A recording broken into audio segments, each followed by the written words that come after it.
Baik sahabat-sahabat, Alhamdulillah kita memasuki pertemuan ketiga kajian suluk online. Kita ikhtiar untuk membaca Kitabullah dengan membaca khazanah ilmu yang Allah turunkan kepada ulama-ulama. Ya, Eh, kita masih dalam pembahasan menjelang pembahasan Adam alaihissalam sebenarnya. Cuma karena kalau bicara tentang Adam alaihissalam itu pasti tidak terlepas dari bagaimana penciptaan semesta di awal. Karena Adam alaihissalam, Bapak kita semua adalah termasuk dari ciptaan pertama gitu. Jadi kita juga ingin mengetahui bagaimana sih konsep di awal gitu. Allah Ta'ala menciptakan semesta ini.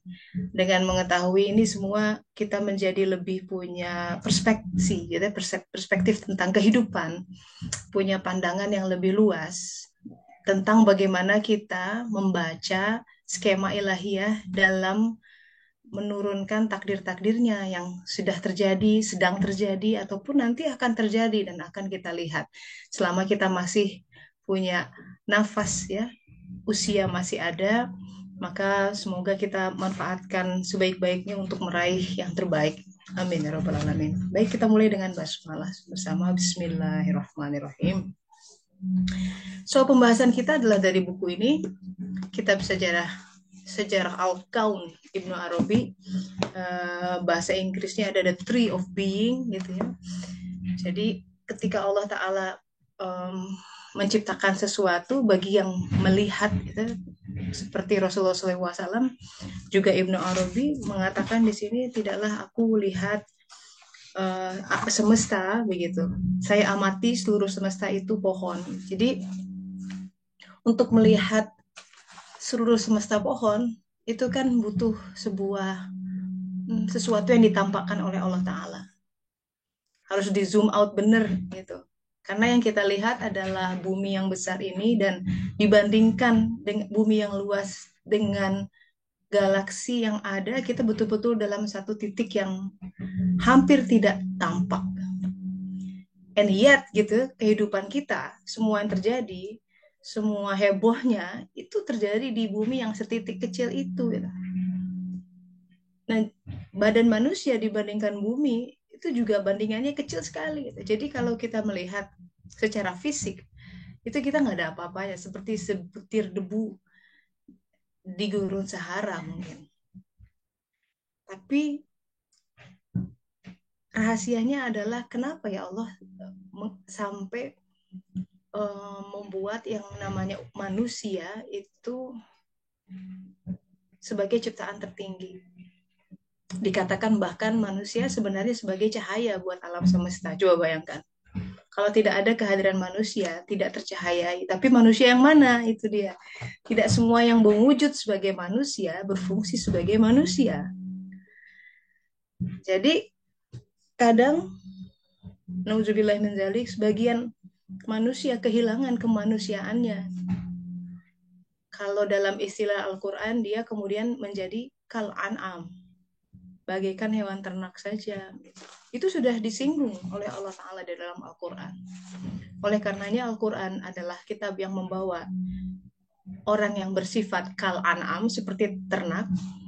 Al-Baqarah ayat kedua, surat kedua itu, untuk menjadi surat terakhir An-Nas, manusia yang sebenarnya.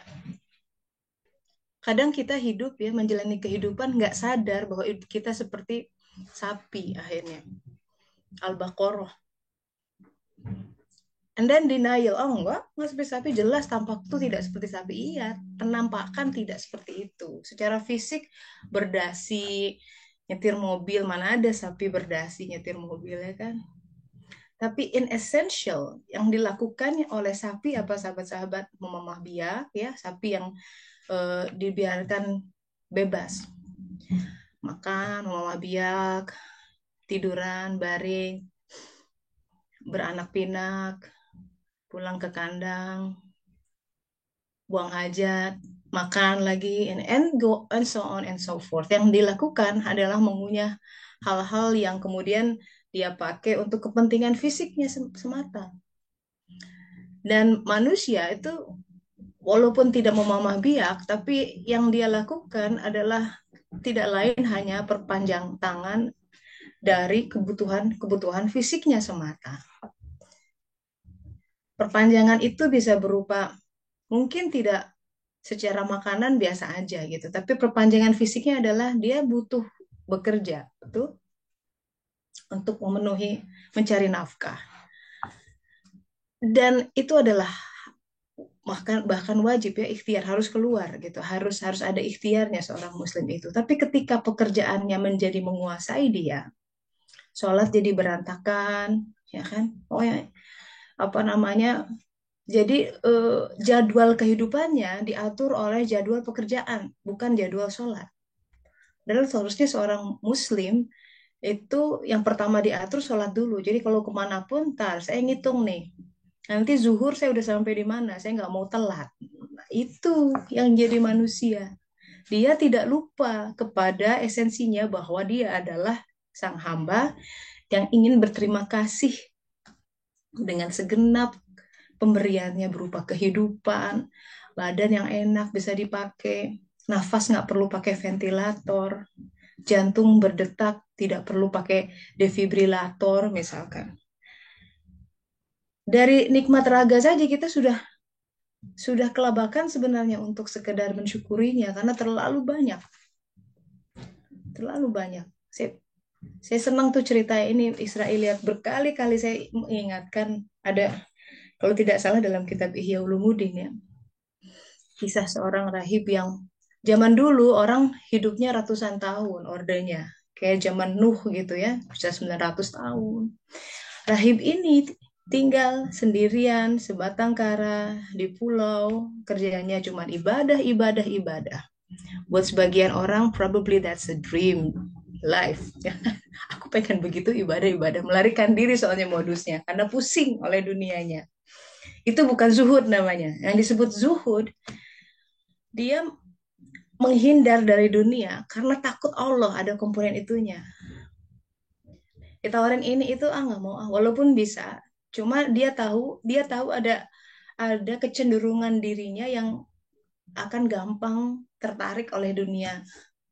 Jadi zuhud ketika dia berjarak dari dunia karena takut Allah Ta'ala, bukan karena semata-mata pusing oleh keadaan dunia. Aku udah pusing nih dengan gini-gini, pokoknya aku mau nyepi, pergi aja, kadang kabur ya, you call it, ikutan retreat kemana, seminggu, sebulan, sabbatical, whatever gitu.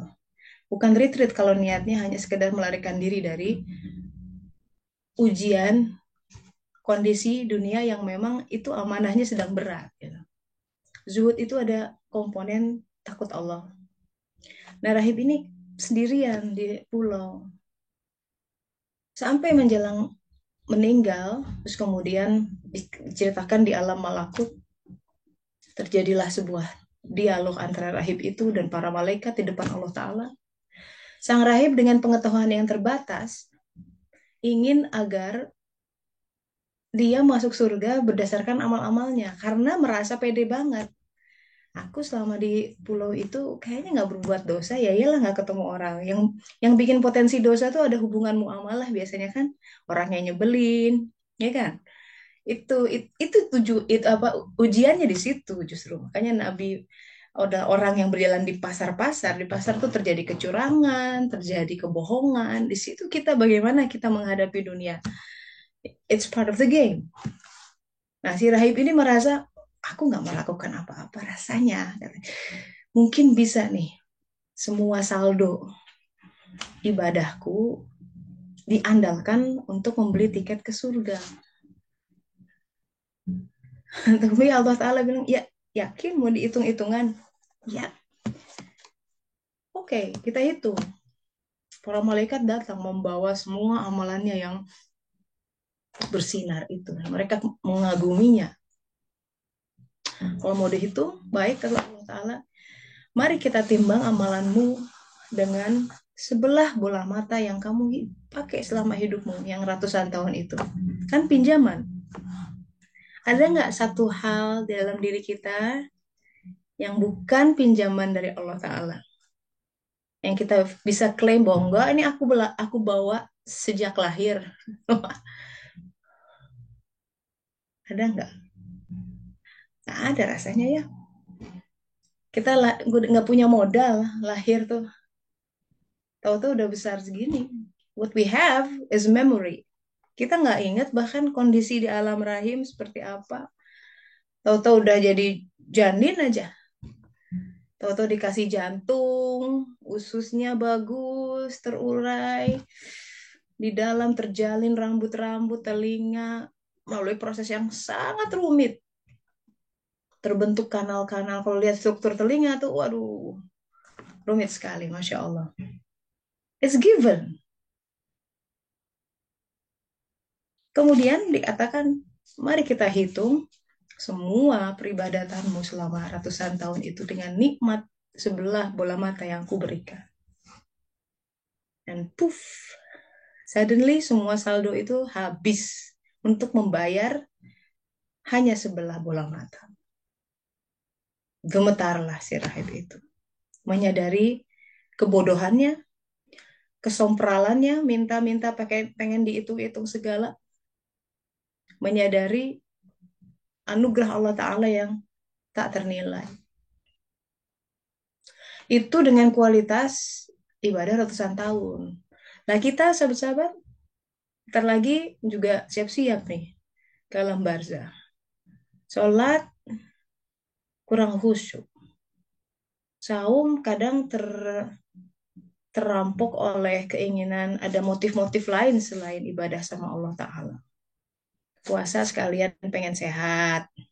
Kata Allah nanti sehat aja deh gitu. Puasanya nggak buatku. Dan terus kita berpikir kita sudah beribadah kepadanya, padahal dia tidak terima gitu. Nah itu yang bikin kita astagfirullahaladzim. Merenung kan jadinya. Terus kita minta surganya. Makanya kata Rasulullah SAW, orang itu nggak ke surga mengandalkan amal-amal. Nggak mungkin. Tekor pasti nggak kebeli sama amal-amal. Udah gitu amal kita tuh udah banyak yang nyangkut di tujuh langit itu. Karena bercampur ghibah, bercampur ujub, banyak yang nyangkut, yang nyampe. Kalaupun ada yang nyampe, sedikit sekali. Duit tuh mungkin udah recehan masih. Terus pengen beli harganya miliaran gitu. Kalau kalau dinominalkan gitu ya. Tekor, nggak akan kebeli tiket itu. Sadarilah. Dan kita pengen hidup ala di surga gitu. Ya,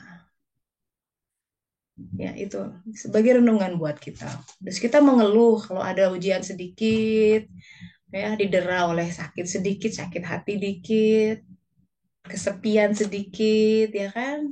Yang masih sedikit dibandingkan semua pemberiannya, tak ada papanya itu sebenarnya. Kalaupun dan yang itu kesakitan itu justru berfungsi untuk membersihkan, karena Allah ingin memberi rezeki lebih. Itu sifat Allah Ta'ala, ingin memberi yang terbaik, yang berlimpah. Sebenarnya rezeki manusia itu ya sahabat-sahabat berlimpah banget, melebihi daya tampung dia sebenarnya. Al-Quran silahkan cek. Kemudian Rasulullah SAW itu yang menutup dosa, maka istighfar katanya gitu. Kita kurang istighfar sih. Kalaupun istighfar kadang di mulut nggak ngerti dosanya apa gitu,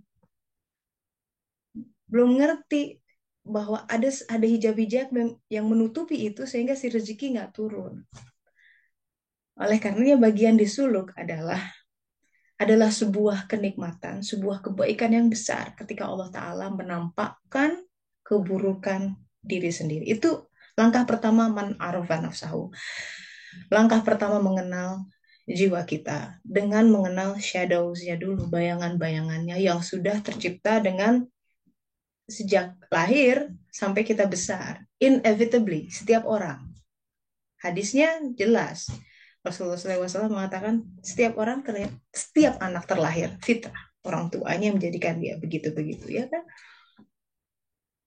Nah, So, kita masuk ke minggu lalu kita ingat ya bahwa dalam pohon itu, dalam ciptaan, itu ada dua hal dari asmanya, dari sifatnya yang kemudian mengakar dan itu yang kalau kita melihat ada perwujudan takdir dunia, ingat dua hal itu.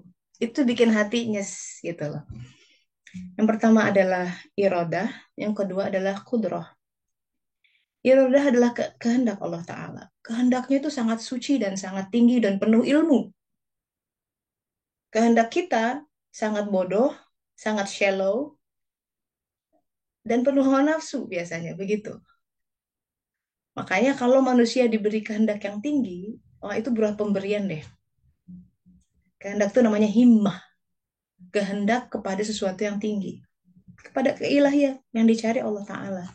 Itu himmah namanya.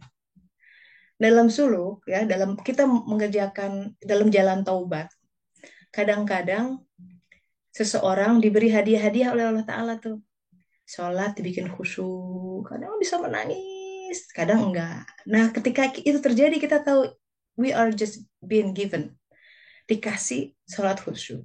Tiba-tiba seneng aja zikir, aduh bisa lezat itu zikir.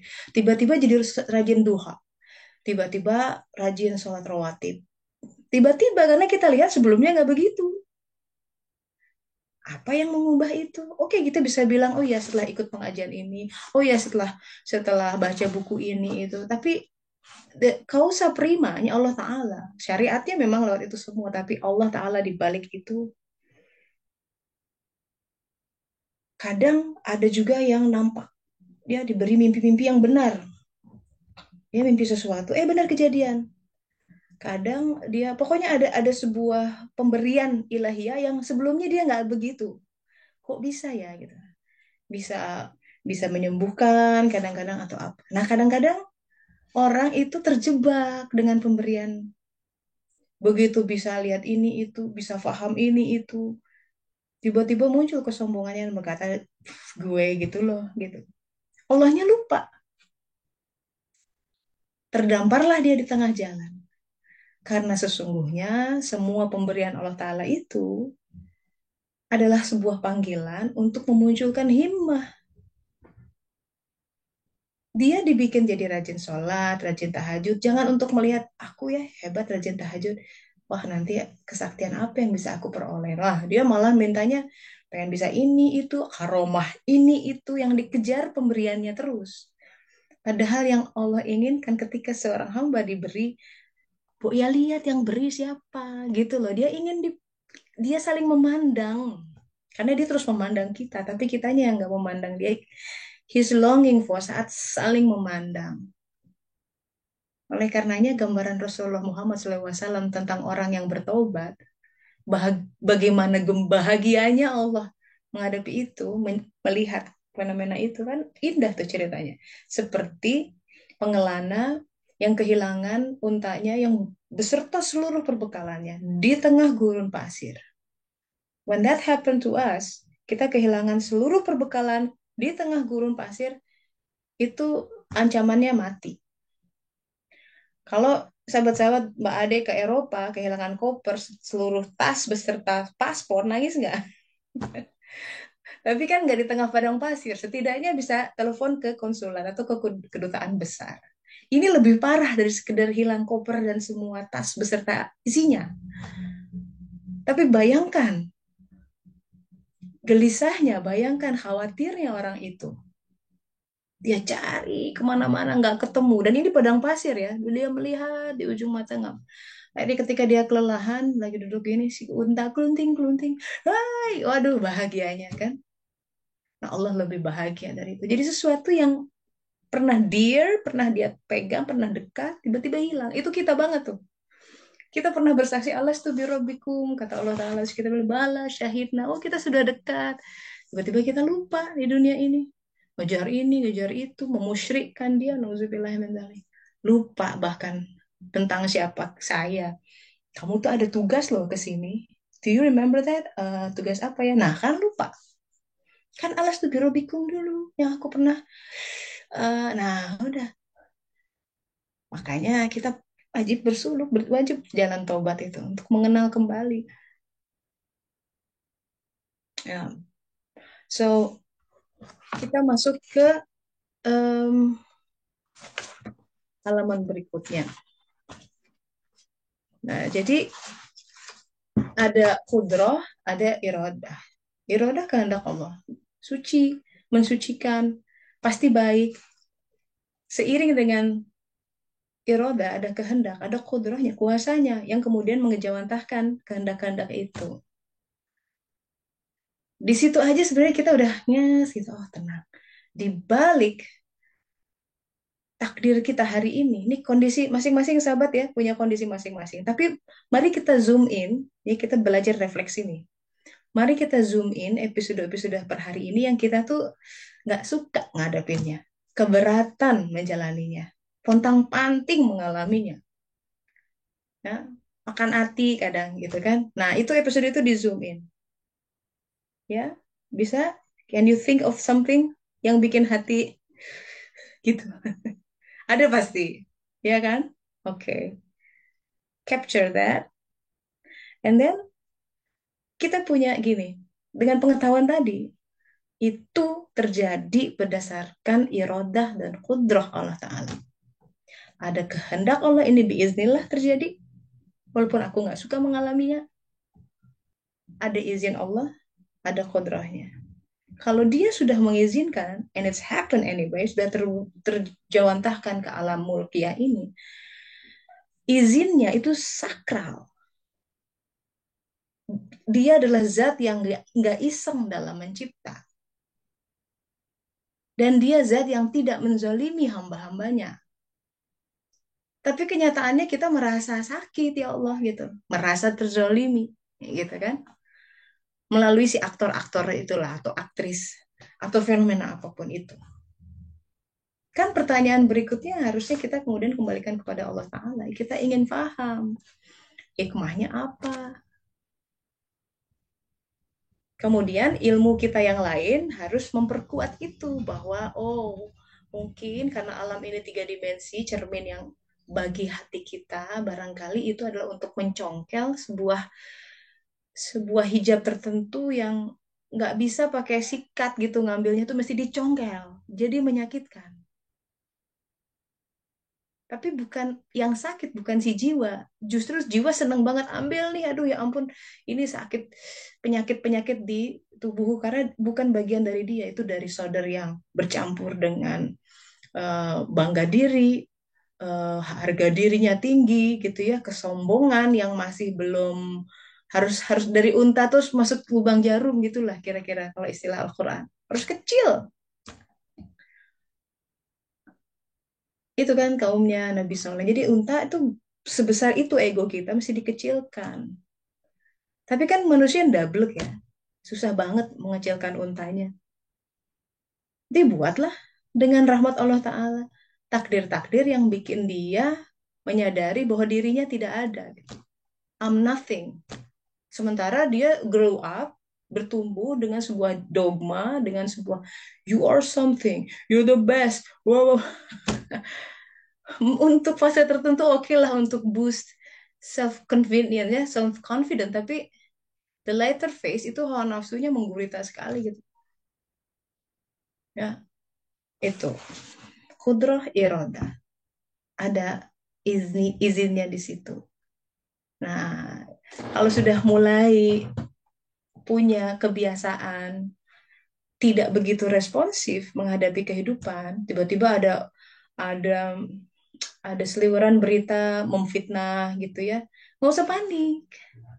Gak usah panik. Segala sesuatu tuh gak usah panik. Tiba-tiba ada cerita ini nih gosip tentang pasangan gitu yang tidak mengenakan lah di hati dengarnya. Gak usah panik dulu. Tenang, tenang, tenang. Don't stress. Calm down. Ya. Belajar belajar tenang suruh tuh. Makin responsif, makin buta kita, makin akan banyak menyesal deh. Nyesel banyak kata-kata yang keluar. Nggak elegan gitu dilihatnya. Padahal nih film kehidupan kita akan diputar lagi nih. Make sure we make the best performance. Tenang, balik. Allah dulu yang dipanggil. Aduh ya Allah, ini apa ya? Beritanya telah sampai kepada hamba. Rasanya nggak enak. Oke, sekarang ikhtiar klarifikasi dan lain sebagainya sambil tenang. Sambil tenang. Karena manusia itu banyak yang gerusa-gerusu, kemudian heboh itu dimakan oleh pikirannya sendiri, ya, oleh angan-angan atau ya syakwasangka dirinya sendiri yang belum tentu benar, gitu.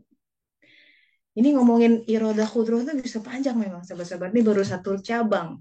Bisa kita terusin dulu aja ya buat hari ini nih. Auzubillahiminasyaitonirrajim. Nah, ingat ya bahwa semuanya diciptakan dengan kata ini. Semua semesta. Kun fayakun. Tiga alam terbentang. Mulk, malakut, jabarut. Manusia kita disusun oleh jasad, ada nafs, jiwa, ada ruh. Makanya satu-satunya ciptaan yang paling compatible untuk tajalli ilahiyah karena dia lengkap. Kalau malaikat dia nggak punya jasad, gitu. Ya, dia jin dan manusia lah, makanya yang dipinta pertanggungjawaban jin dan manusia. Tapi kita nggak bicara-bicara tentang jin. I'm not into that. So, ini dikatakan begini ya, ketika Allah memunculkan segala sesuatu dari kata kun, jadi semua ini tuh baru dari kata kaf. Bayangkan, dari kita punya 28 letter kan, huruf di Arab. Bayangkan besarnya gitu, skalanya. Kita menghadapi, sedang mengenal dia Ta'ala, ini baru dari satu huruf doang. Kaf, dari kaf terus kemudian ke nun. Maka ketika ada kata kun, maka yang tiada itu disebut al-adam. Nah, makanya kita masuk Nabi Adam. Adam tuh dari ketiadaan. Sesuai dengan ketentuan yang dikehendaki zat yang maha antik. Atau ini terjemahannya maha antik. Nah, ini yang memerciki mereka dengan cahayanya. Jadi ketika kun, jadi awalnya kegelapan and let there be light. Gitu. Terjadi. Nah, kemudian cahaya ini mengakibatkan gini, pihak yang membenarkan cahaya itu nih, mampu mempelajari imaji pohon semesta yang keluar dari benih kun. Kemudian nih dari rahasia huruf kaf, dia melihat imaji kuntum khaira ummah ukhrijat linnas. Itu dari kaf. Nih, huruf kaf. Dari huruf kaf ini ada yang disebut dengan kaf kamaliyah atau kesempurnaan dan kaf kufriyah. Jadi gitu. Jadi dari kun itu dari kaf nun. Ada kesempurnaan, ada kekafiran. Nah, memang jadi dari awal desain dari ada bakal ada desain kekafiran gitu. Kemudian kita jadi paham pertanyaan-pertanyaan semacam kenapa Allah yang Maha Pengasih, katanya Maha Kaya gitu ya. Dan juga pokoknya di dunia ini this is twilight zone. Kita melihat pewujudan dari kegelapan di sini. Ini alam yang terjauh. Ya, nanti kalau kita ini kiamat semua, kita masuk ke alam barzah nih. Elemen setan, iblis udah nggak ada tempat untuk perwujudannya karena makin dekat sama cahaya. So the only place mereka bisa mewujud adalah di dunia ini. Ya, makanya ini menjelaskan kenapa kita melihat kejahatan, korupsi, ya, kebengisan manusia yang bahkan unthinkable bisa itu kejadian di sini. Ya. Kita baca cerita-cerita kriminal, berita-berita kriminal, kok bisa begitu manusia ini datang dari kaf kufriyah gitu. By design, ini bisa terjadi. Kenapa pertanyaannya? Dibikin memang ada dua begini.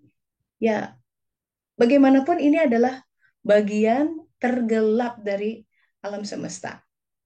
Kita nih di alam mulk ini, bagian tergelap. And that explain kita belum bisa lihat Allah Ta'ala.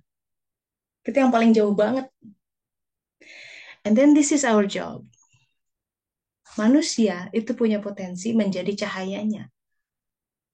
I repeat, kita semua, tanpa kecuali yang lahir sebagai manusia. Kita dilahirkan punya potensi menjadi cahayanya. menjadi perpanjangan cahaya Allah Ta'ala. And that is the most privileged thing in life. Bahwa kita punya kemampuan tajalli kuasa Allah Ta'ala hadir dan menyinari semesta. And that is the reason of khalifah, uh, rahmatan lil alamin. Gimana bisa jadi rahmat, kitanya belum merahmati. Rahmatan lil alamin menyebarkan cahaya, menebarkan kebaikan. Tidak sekedar senyum, tapi dengan akhlaknya, dengan doanya, dengan keberadaannya, dia mencahayai. Itu kenapa? Mestinya kita mikir, kenapa ya ada hadis gini loh. Kalau ulama meninggal, ditangisi oleh gunung-gunung, ikan-ikan, burung-burung. Apa hubungannya? Dia sempat mikir, jadi mereka tahu ya kehadiran seorang insan yang bercahaya gitu. Gunung-gunung loh, yang kita pikir is a deadly thing gitu, atau ikan-ikan apa hubungannya tuh? Burung-burung, mereka tahu loh. Manusia yang nggak tahu itu ulama yang meninggal. Nggak menangisi kepergiannya. Kenapa mereka menangis? Konon begini, kehadiran seorang insan yang sudah jadi cahaya Allah. Kalau ingin jadi cahaya Allah sejati, yang harus muncul api dalam dirinya itu jadi insan kamil. Maksudnya insan cahaya Allah yang ultima ya, targetnya. Kemudian memang berjenjang. Ada yang mulai nur iman dulu, di lapis call pertama, dua, tiga. Kalau yang mau belajar khusus tentang, kita perdalam tentang bagaimana menyalakan cahaya dari setitik sampai jadi nyala api, itu ada kelasnya khusus, namanya kajian Serambi Suluk. Saya tidak membahas itu di sini, panjang soalnya kajiannya setahun. Ya, tapi what a privilege gitu kita bisa dipercaya Allah Ta'ala untuk mengembangkan rahmatnya di sini. Nah itu. Sekarang pertanyaannya gini lah, biar ini bukan konsep yang mengawang-awang ya sahabat-sahabat. Kalau kajian suluk selalu mencoba untuk mendekatkan semua konsep-konsep dari meja, dari kursi, dari tempat di mana kita berada, supaya ketika terus apa ya relevansinya dengan kondisiku sekarang. Nah gitu loh. Supaya kita bisa menjadi cahaya. The first step untuk jadi cahaya adalah mensyukuri apa yang ada. Dan sebelum itu, nerima dulu. Karena nggak mungkin bisa mensyukuri kalau nggak nerima dulu. Inilah kehidupanku. Inilah rumah tanggaku. Aku terima. Sepenuh hati ya. Karena itu akan membuat memancing pemahaman yang baru. Performance kita akan berbeda. Inilah kondisi badanku seperti ini. Per saat ini, kita berjalan dari saat ke saat kok. Jangan khawatir, roda berputar, nggak selamanya di bawah. Tapi ingat, nggak selamanya di atas. Nggak selamanya hidup tuh sempit, nggak selamanya sepi terus, nggak selamanya. Cuma kalau lagi di bawah sabar. Yang diperlukan adalah kualitas sabar. Bentar, sabar. Nanti juga fajar akan menyingsing. Kalau lagi jam 2 malam, jangan minta, ya Allah cepat-cepat matahari terbit. Jangan, itu dia nggak tahu apa yang dia diminta. Gitu. Emang mau dicepetin terbitnya? Enggak. Kalau lagi di tengah malam, gelap gulita, yang diperlukan sabar. 4 jam lagi. Oke, saya tunggu. Istighfar, istighfar. Nah, kalau lagi di atas, lagi senang nih, lapang. Ingat, lagi turun, akan ada masanya lesu, akan ada, itu biasa, namanya manusia. Dan itu adalah sebuah tanda kita, we're not in control of our life. Karena kalau bisa dalam kontrol, bikin aja stagnan ya. Maju terus, happy terus, semuanya baik-baik. Nah, ada yang bisa begitu. Karena kita hanya manusia yang fakir, butuh Allah Ta'ala. Nah, ini pelajaran besar dari kata kaf ini. Jadi bahwa kegelapan adalah sebuah keniscayaan, kejahatan di dunia ini, di alam yang terjauh. Kita akan melihat uh, kegelapan di sini. Makanya ini kayak gini lah, bayi baru lahir ya. Matanya itu sangat sensitif. Kayak saya marah tuh sama Ada di rumah bersalin bayi-bayi itu di foto ya, kan cute-cute lah. Bayi foto lahir terus dia pakai bleach. Aduh itu bahaya tuh bleach tuh. Kan dia matanya masih sensitif. Baru keluar rahim tuh kan gelap, belum develop. Makanya beberapa bulan awal dia masih burem karena belum develop. Jangan terpapar oleh cahaya. Kita mirip gitu, baru lahir si jiwa ini di alam ini. Memang badannya lah bongsor gitu ya. Cuma si jiwa masih masih belajar seperti bayi baru lahir, dia baru burem-burem gitu melihat. Di alam ini secara scale besar ya, big picture kalau kita lihat, kita baru mulai belajar melihat Allah Ta'ala. Burem-burem.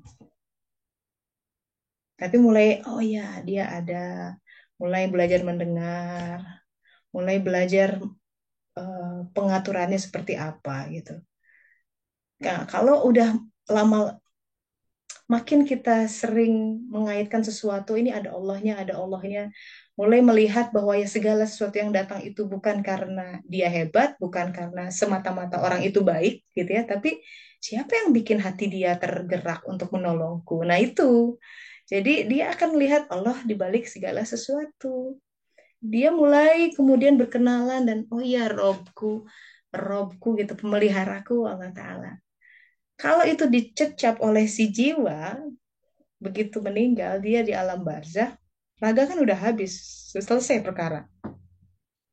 Jiwa yang pernah mencecap pengetahuan itu, begitu ditanya oleh malaikat, man robbuka, dia ingat, oh ya Robku Allah, bisa jawab. Tapi kalau di alam ini kita nggak pernah mengalami ditolong Allah langsung, tidak pernah mencoba melihat, oh ya Allah di balik itu semua, repot di sana, gelagapan menghadapi pertanyaan man robbuka. Sekarang kita anggap ah gampang, pasti aku bisa jawab. Belum tentu kalau jiwanya nggak belajar. Yang kita bilang gampang nih akal ini, nanti di sana akal ini nggak sudah tak berdaya, seluruh sel mati, ya. Nah itu kaf. Ini baru kaf udah mau hampir sejam nih sahabat-sahabat. Kita lanjutkan dulu sedikit ya. Setiap makhluk mendapat bagian dari kata kun sesuai dengan pengetahuannya tentang ejaan huruf-huruf kata itu. Makanya Siratul Mustaqim setiap orang berbeda-beda. Takdir hidup tiap orang beda. Walaupun baik kembar siam, beda karakter, beda rezeki, beda jalan hidup. Ya, ini Nabi Muhammad SAW bersabda, sesungguhnya Allah menciptakan makhluknya dalam kegelapan. Nah, kemudian memerciki mereka dengan cahayanya.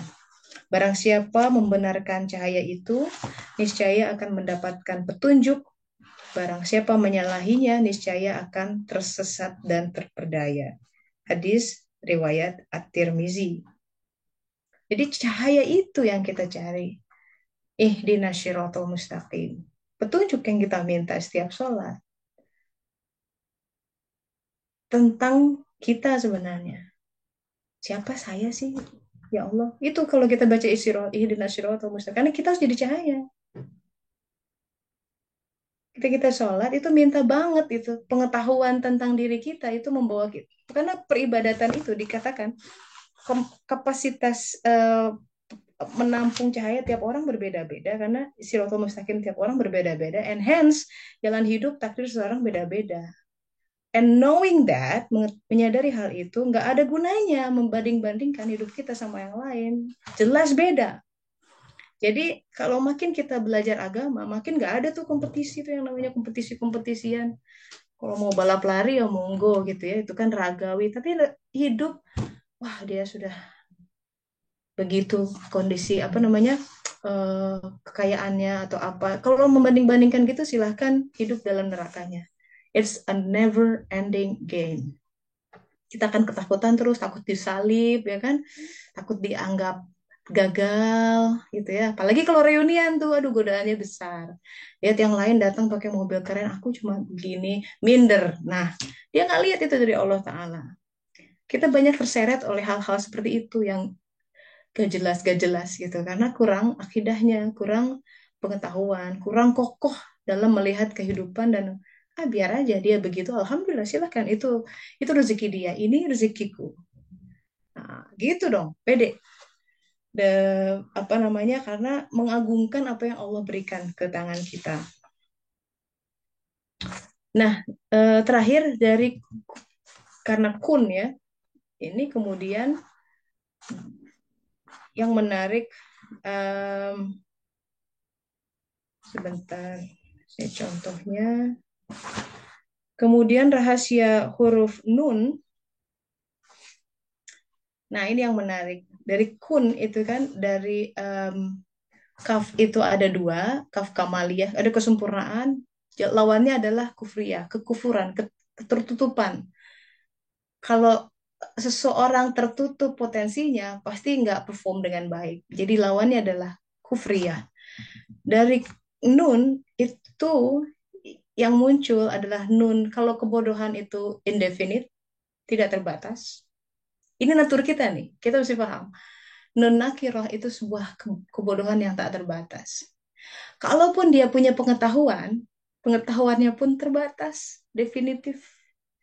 Karena cuma pengetahuan yang setitik, yang dicelup di wadah tinta ini, nun. Ini rahasia huruf-huruf ya, dituangkan di, kalau Ibnu Arabi di bukunya Futuhat nanti bicara itu. Si titik ini nanti kalau keluar jadi huruf ba di bawah. Ini yang Bismillahirrahmanirrahim. Nah, begitu.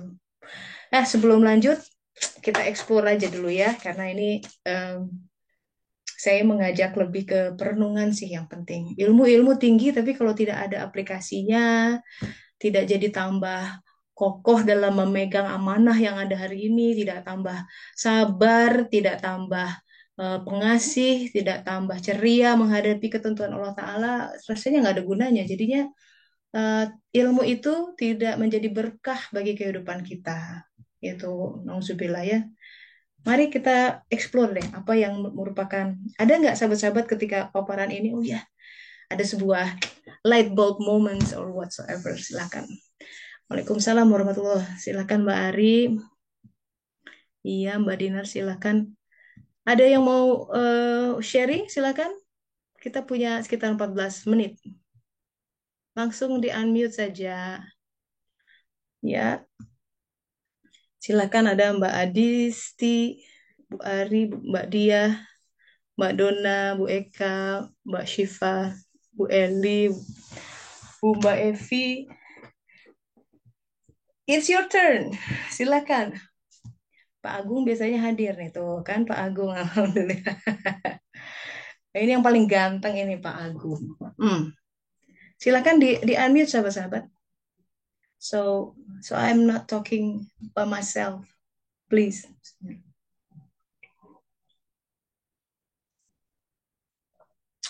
Yes, any reflection? Ada mungkin kisah perenungan. Kajian ini saya ajak sama-sama kita merenung dalam deh. Perenungan itu yang bikin ilmu jadi lebih.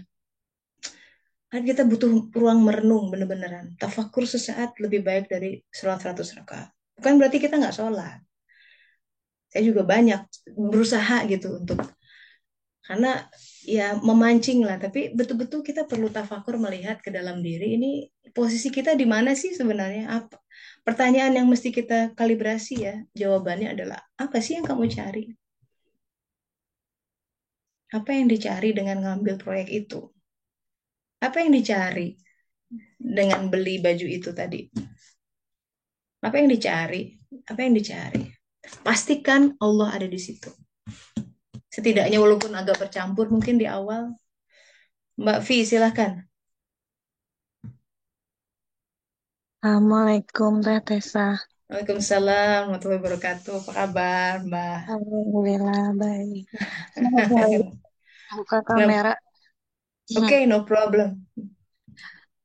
Tadi kan dijelasin bagaimana kita Hmm. beribadah kepada Allah yang mana ibadah kita itu belum tentu bisa naik semua karena udah tersangkut di eh, part-part langit yang di mana tiap malaikatnya meloloskan atau tidak amalan Ya, itu kan. ya. Terus bagaimana dengan eh kita yang masih suka berpikir, aku mungkin ya, Hmm. eh dan pada umumnya sih yang aku lihat Hmm. seperti itu. Ya. Ibadah itu misalkan duha untuk eh banyak rezeki, terus Hmm. baca surat Waqiah untuk dimudahin, terus dan ada yang memang apa mungkin diajarkan sholawat yang khusus tertentu yang memang itu untuk sesuatu hal gitu ya, yang berkaitan dengan mungkin urusan dunia gitu.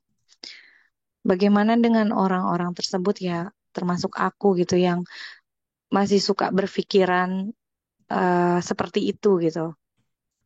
Apakah ibadahnya juga kan takutnya ya Allah nerima nggak gitu, karena kan yang memang benar-benar tulus untuk Allah, sementara kita dengan sekelumit banyak hal, banyak problematika, banyak yang segala urusan dunia gitu, yang mana kadang kita memang lupa gitu kalau harusnya tuh ibadah hanya untuk Allah aja gitu, nggak berpikir Hmm. ini untuk untuk rezeki. Tapi kan di situ juga ada hadis-hadisnya yang mana kalau kita melakukan ini itu akan diberi ini, sebenarnya itu poin reward aja ya, cuman jadi Hmm. orang notabene ya termasuk aku gitu kayaknya melakukan itu berpikir oh semoga Allah mudahkan rezekinya. Itu bagaimana dengan pola seperti itu Teh? Well, I think you know the answer. This is a rhetorical question. Makanya ini membawa kita merenung. Kita tahu benar ini kondisinya begini. Saya tahu amalan saya pertama kualitasnya KW sekian gitu ya. Yang kedua bercampur dengan yang lain motif-motif yang apalagi begitu kita diberi pengetahuan oh ini ada hadisnya panjang nih dari Muaz bin Jabal tentang 7 malaikat penjaga langit yang menyortir amalan yang dibawa oleh malaikat pagi dan sore. Amalan kita dari subuh sampai sore diangkat sama malaikat naik tuh. Makanya ada doa pagi sore itu penting. Anak semoga lagi didoain tuh lagi naik tuh semoga istighfar gitu ya. And in between kan kita dari subuh ke asar banyak hal ya. Kadang ada dosa-dosa hati yang muncul walaupun secara fisik sepertinya dia nggak melakukan dosa gitu. Tapi kan by definition dosa itu sesuatu yang membuat kita berjarak sama Allah Ta'ala. Kesombongan membuat kita berjarak karena kemudian menegasikan bukan dia yang hebat, tapi aku nih bisa ujub, ria, ghibah, dan lain sebagainya. Kita dalam kebanyakan orang memang dalam posisi seperti itu, including myself gitu, dan mengetahui hal itu akhirnya kita kemudian merenung. Muaz pun menangis mengetahui hadis ini dan masih menangis dalam ketika menceritakannya. Biarlah itu menjadi sebuah pagar buat kita dan membangun sebuah kesadaran bahwa sehebat-hebatnya apa sih kekaryaan, you name it, nulis buku bestseller. Apa sih yang kita banggakan dalam hidup? Terus kita mau jadikan modal ini nih, ya Allah aku udah bikin kekaryaan ini. Semoga dapat ya kunci surga gitu. Bisa gitu emang walau alam. Seorang Imam Al-Ghazali pun ketika ditanya oleh muridnya, beliau sudah tiada ya. Di alam malakut ketemu gitu. Ya, Syekh, apa amalanmu yang paling besar di hadapan Allah Ta'ala? Yang penting kan di hadapan Allah Ta'ala. Kalau di hadapan manusia mah tertipu semua lah kita nih. Dan celakanya sebagian besar orang itu yang penting keren di hadapan orang gitu kan. Bukan mikirin di hadapan Allah aku bagaimana, nggak mikirin perasaannya. Yang penting aku keren, popularitas naik gitu. Nah, itu yang kita nauzubillah ya mencoba untuk jauh dari itu. Itu yang bikin kita terbelenggu oleh ilusi kesuksesan, ilusi aman, ilusi kesolehan, waham spiritual dan lain sebagainya. Sang Syekh Imam Al-Ghazali yang menulis buku banyak gitu ya, kitab-kitab yang sampai sekarang diantaranya banyak dibaca oleh kita. One of his magnum opus, Ihya Ulumuddin. Tidak mengandalkan itu, ternyata tidak menyebut itu sama sekali. Bahkan jawabannya tak terduga amalan yang sangat lo sukai dari aku. di hadapan bagi Allah Ta'ala. Itu suatu hari aku sedang menulis. Alhamdulillah nih ditulisin nih cerita ini sampai kita sampai sekarang bisa belajar. Zaman dulu menulis sama tinta, sama pena. Tintanya juga bukan tinta dari chemical ya, biasanya dari getah pohon apa gitu. Ada manis-manisnya, airnya juga masih air natural. Sehingga lalat tuh minum dari situ. Sang Al-Ghazali mau mencelupkan penanya, lihat si lalat, oh kasihan dia, minum ya, yaudah biarin, cok, ditungguin. Biar kenyang dulu minumnya dan menunggu dia pergi. Dia yang tengah menulis karya penting gitu ya. Dia nggak kemudian, hush, lalat, aku lagi menulis karya penting nih. Jadi kasih sayangnya itu yang tercapture oleh Allah Ta'ala. Nggak ada orang di situ yang melihat. Oleh karenanya, hadis tentang 7 malaikat penjaga langit itu ditutup dengan oleh Rasulullah SAW. Gimana? Kata Muaz, dia nangis kan, mengetahui itu. Waduh, gimana dong selama ini aku sholat semua nggak keterima kali. Terus gimana aku bisa selamat? Kan di antara apa yang Rasulullah SAW ajarkan, cintailah manusia sebagaimana engkau mencintai dirimu sendiri. Jadi kasih sayang kita itu yang kemudian itu yang membuat kita nggak gibah, itu kasih sayang. Itu yang membuat kita nggak ujub karena dia tahu tuh orang lain mungkin kurang di situ ya kan, tapi pasti dia jago di sisi lain. Itu kasih sayang tuh. Bisa melihat bahwa dia mungkin bodoh nih di daerah ini dan bikin kita kesel. Misalnya kita pembantu ya, aduh susah banget dikasih tahu. Kasih sayang akan membuat kita nggak marah-marah, tidak menyakiti hatinya, dan kemudian kita membantu. So, kamu maunya apa? Kamu bagus di bidang apa? Dan biar dia happy gitu mengerjakan sesuatu. Kasih sayang yang membuat kita walaupun kesel nih pisahan sama pasangan, tapi bagaimanapun dia bapak dari anak-anak kita. Gimana kita supaya bisa bermuamalah dengan baik? No backbiting, ya kan? Nggak ada kata-kata kasar yang keluar. Walaupun kesel masih ada, karena dia menyakiti kita, misal, ya kan? But yang lalu sudah berlalu. Itu kasih sayang. Orang bisa berbuat khilaf, misalkan gitu. Itu kasih sayang tuh.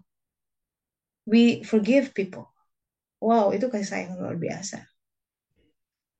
So, ya, I feel you, Mbak Evi. Jadi, ya, akhirnya membawa kita merenung.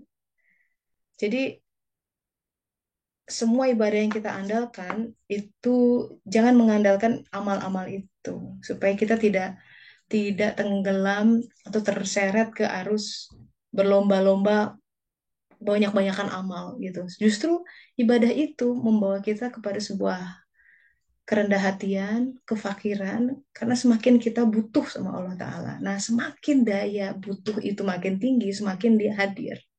Itu yang mahal. Walau alam. Gitu Mbak Fia, semoga membantu. Ya, silakan yang lain. Barangkali ada yang mau sharing. Gimana? Kajian hari ini bermanfaat tidak nih? Atau pusing? Assalamualaikum Teh. Waalaikumsalam warahmatullahi wabarakatuh. Teh Hanian.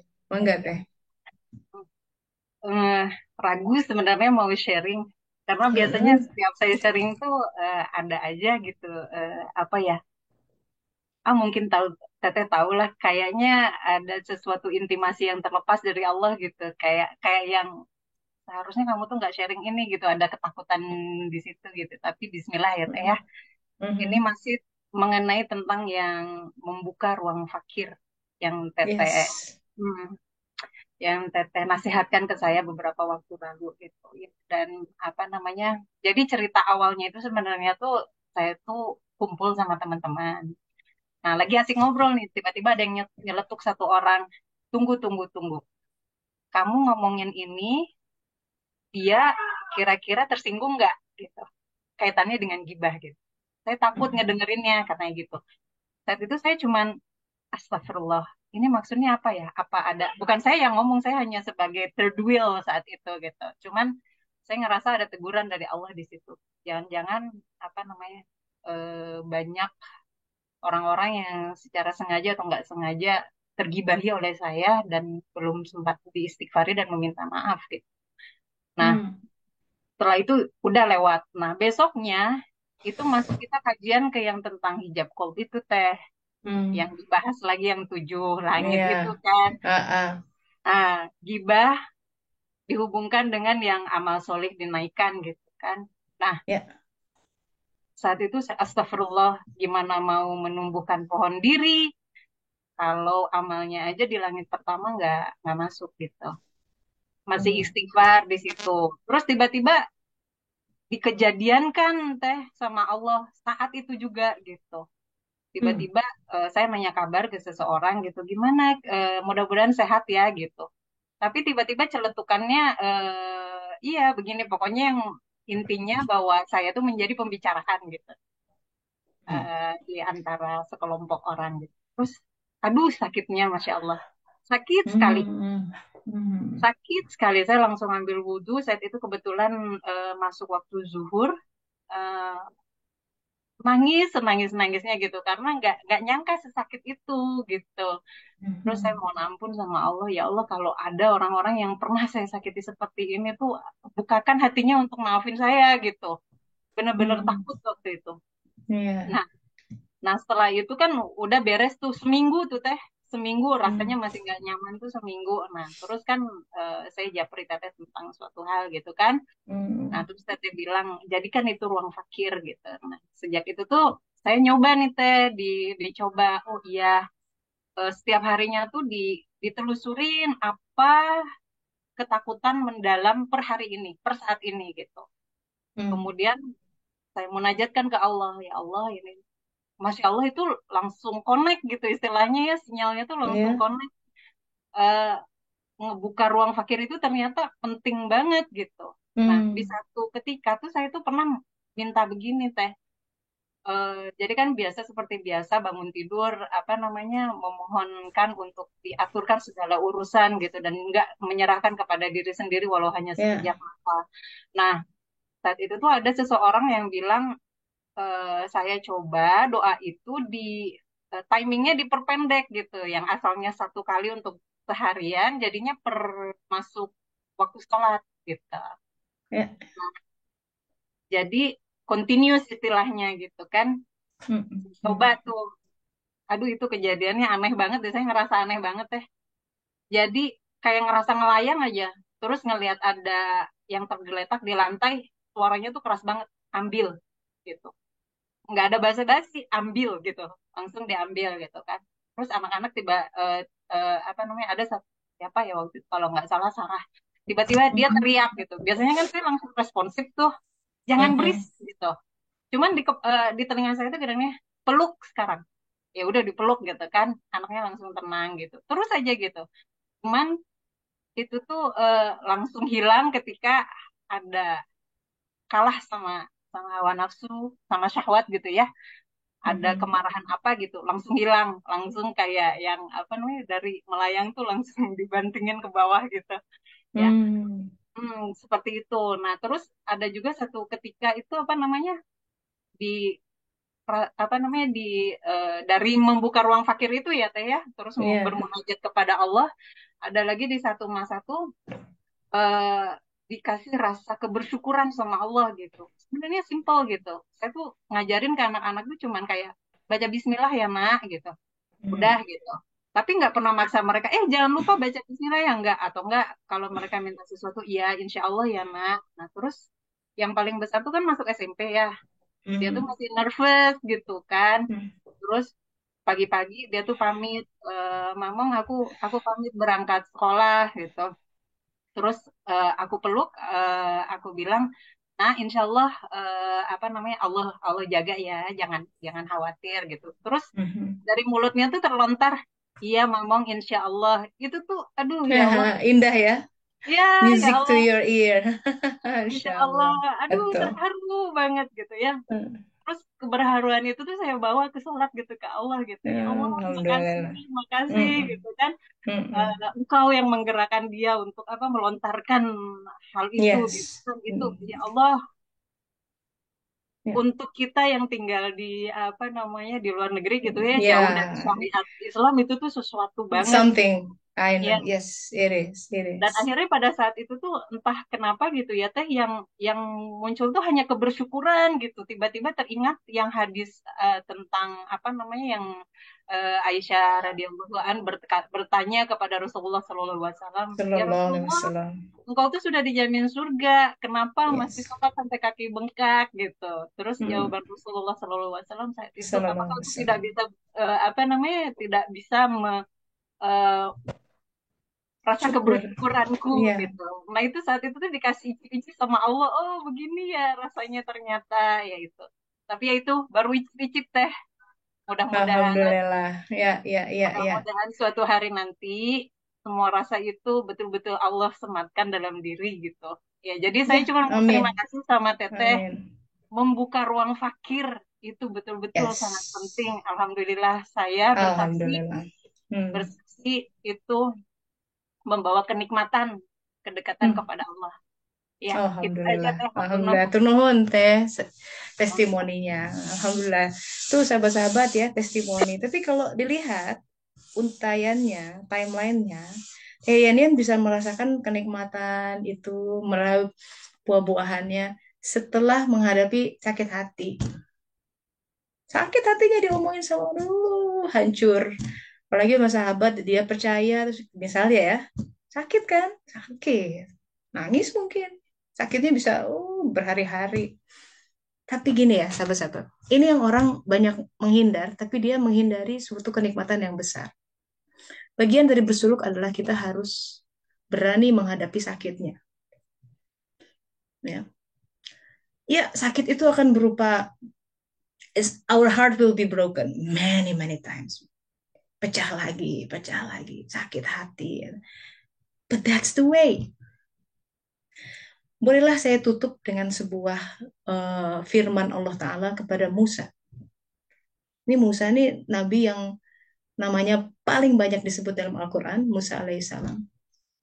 Disebutkan paling gemar apa ya, rindunya sama Allah Ta'ala tuh sampai sampai diwujudkan ekspresinya tuh kalau jalan tuh duluan kaumnya, sampai ada kata-kata di Al-Quran, silahkan lihat. Wahai Musa, mana kaummu gitu. Saking dia jalannya cepet. Ada di belakang gitu katanya. Musa alaihissalam suatu hari bertanya pada Allah Ta'ala, wahai Tuhan, di mana aku mencarimu? Itu pertanyaan kita banget tuh. Di mana aku mencarimu? Jawabannya mind blowing. Kata Allah Ta'ala, ya ini dalam kitab-kitab ada tuh. Misalkan di kitab Imam Ahmad bin Hambal, ya, judulnya Al-Zuhud. Kalimat ini disematkan di situ. Kata-kata ini. Allah Ta'ala berfirman, carilah aku di sisi orang-orang yang hancur hatinya. Wow. Carilah aku di sisi orang-orang yang hancur hatinya. Sesungguhnya aku dekat dengan mereka setiap hari. Setiap hari. Sejarak satu ba katanya. Kalimatnya satu ba. Mungkin sekitar 2 lengan gitu. Akrab banget. Karena jikalau tidak demikian, kata Allah Ta'ala, mereka pasti udah roboh. Udah tumbang. Jadi orang yang hancur hatinya, terus kemudian nggak tumbang, masih ya Allah, sadarilah itu Allah lagi di situ dekat. Siapa yang bikin kita kuat, terus kemudian bikin kita sholat, menghadapi itu semua? Allah. Maka kehadiran dia itu mengubah orang itu, mengubah cara pandang dia menghadap kehidupan. Dia jadi lebih kuat. Dia lah nggak tertawan lagi sama semua sebab akibat. Dia jadi lebih pinter si jiwanya. Kehadiran dia, ruhnya, jiwanya, innermost entity, hal-hal yang halus dalam dirinya bersemayam karena dengan kehadiran Allah Ta'ala. Jadi jangan takut sahabat-sahabat ya kalau ada kata-kata yang tidak menyenangkan, tiba-tiba ada musibah ini itu. Nah, ingat nih, wah, ingat nih ini pembahasan hari ini. Itulah hari Tuhan. Dia mau hadir. Masya Allah. Aku hancur nih hatiku. Kadang itu harga yang harus kita bayar. Yang dihancurin tuh apa sih? Hijab-hijab itu sebenarnya. Bukan jiwa kita yang hancur. Hijab yang menyelubungi, terus dikeletekin, dipalu, digodam, dor. hancur hijabnya. Jangan takut, itu saat ketika dia hadir. Sabar, hadapi itu, tenang, ya, ambil air wudhu, sholat, itu ruang fakirnya. Nanti pelan-pelan lihat cara dia mengajarkan, cara dia membuat kita paham, oh ini permasalahannya. Indah deh. And I hope there will be more testimony minggu depan. Gitu ya. Itu cara kita memaknai kehidupan agar semuanya jadi bermakna gitu. Agar kita nggak cuman apa ya bermuram durja gitu menghadapi kehidupan, capek gitu sahabat-sahabat, capek karena untuk kita selalu mengandalkan hal yang kalau ini aku bahagia, kalau ini kita nyuekin dia Allah Ta'ala yang selalu memandangkan wajahnya ke kita gitu, kita aja yang culang cileng gitu ya nyari selain dia Ta'ala. Sayang sekali, padahal potensi kita adalah menjadi cahayanya, ingat. Dan gimana kita bisa menjadi cahayanya adalah untuk dekat dengan cahaya dan mengenyahkan semua hijab-hijab yang menyelimuti diri kita dan menyelimuti potensi yang terbesar dalam diri kita. So, be happy, berbahagialah. Mari kita jelang kehidupan ke depan dengan tegak gitu ya. Tegak dalam arti orang beriman tuh jangan takut gitu. Kan ada Allah. Ya, jangan khawatir. Emang Allah nggak memegang kuasa gitu ya. Ya jangan khawatir. No stress, calm down. Allah ada di sini. Semua serahkan sama Allah Ta'ala, bakal beres. Gitu. Yang penting kita pastikan kita nggak nyakitin orang, baik-baik, syariat dijaga, udah itu aja. Tinggal menunggu janjinya hadir. Itu. Ya, dan kita mudah-mudahan selamat melewati alam ini. Alhamdulillahirabbil alamin. Semoga bermanfaat nih ya kajian hari ini. Takutnya terlalu pusing gitu. Terlalu pusing nggak sih di kitab ini? Terlalu jelimet gitu. Saya mencoba sepelan mungkin, apa ya. Semoga nggak pusing ya. Pusing nggak Teddy ya? Bahas kitab ini. Lagi di jalan dia. Iya. Semoga bermanfaat ya. Nanti kalau misalkan teh ini ininya pembahasannya terlalu melangit, bilanglah sama aku ya. Nanti bisa mungkin kita skip daerah-daerah yang seperti ini, begitu. Semoga pembahasannya tidak terlalu mengawang-awang, ya. Kita bisa menerapkan ini. Memang konsep-konsep yang tinggi, tapi sayang kalau untuk langsung di skip gitu. Semoga kita diberi Allah Taala pemahaman yang baik. Alhamdulillah. Subhanaka Allahumma wa bihamdika asyhadu an la ilaha illa anta astaghfiruka wa atubu ilaik. Alhamdulillahirabbil alamin. Terima kasih sahabat-sahabat. Silaturahminya sangat bermanfaat kata Mbak Ari. Alhamdulillah ya. Semoga bisa menyinari kehidupan yang tengah kita hadapi. Selamat beraktivitas. Silakan saya pamit dulu. Insya Allah semoga minggu depan lanjut ya. Ya sama-sama Mbak Ade. Saya tutup ya. Assalamualaikum warahmatullahi wabarakatuh. Sama-sama. Assalamualaikum. Assalamualaikum warahmatullahi wabarakatuh.